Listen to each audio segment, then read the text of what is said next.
the core problem with a population being brainwashed Or more precisely, systematically conditioned. isn't just misinformation. It's a multi-layer control structure that stabilizes itself. When you look at it logically and historically, several forces reinforce each other.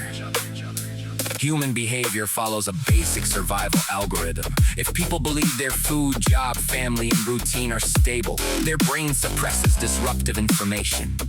So, even when corruption or manipulation becomes obvious, majority will not revolt or question deeply.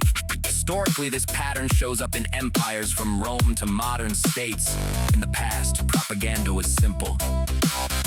Today, the system uses information saturation. Instead of hiding truth, it buries it under thousands of contradictory narratives, conspiracy noise, entertainment, outrage cycles. The result is analysis paralysis. People eventually default to the easiest stance. I don't know what's real, so I'll just live my life.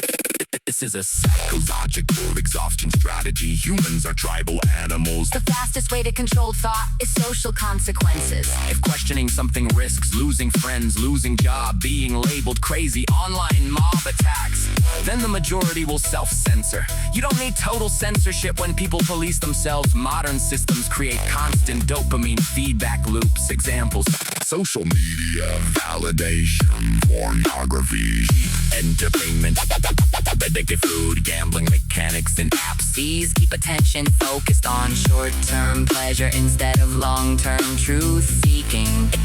It's behavioral engineering. History shows populations rarely wake up through argument alone. It usually takes system shocks.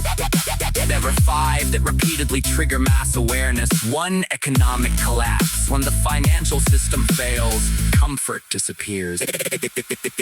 Examples: the Great Depression, the French Revolution. When people lose jobs, homes, and food security, they suddenly question the system.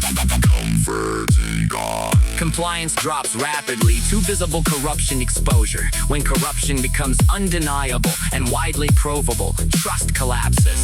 Watergate scandal. But exposure alone usually isn't enough unless it affects people's daily lives. 3 catastrophic events: war, disaster, or systemic crisis can break The narrative structure. Chernobyl disaster helped expose deep problems in the Soviet system. Large events force people to see institutional failure. 4, cultural awakening. Sometimes change happens through gradual cultural shifts. Civil rights movement. But even this required heavy social pressure and confrontation. 5, leadership or symbolic figure. Occasionally a figure emerges that crystallizes public frustration. Examples include Martin Luther King Jr. Mahatma Gandhi. They act like a signal amplifier for existing unrest. The system maintains stability by providing just enough comfort to prevent rebellion. Bread plus entertainment worked in ancient Rome. It still works today.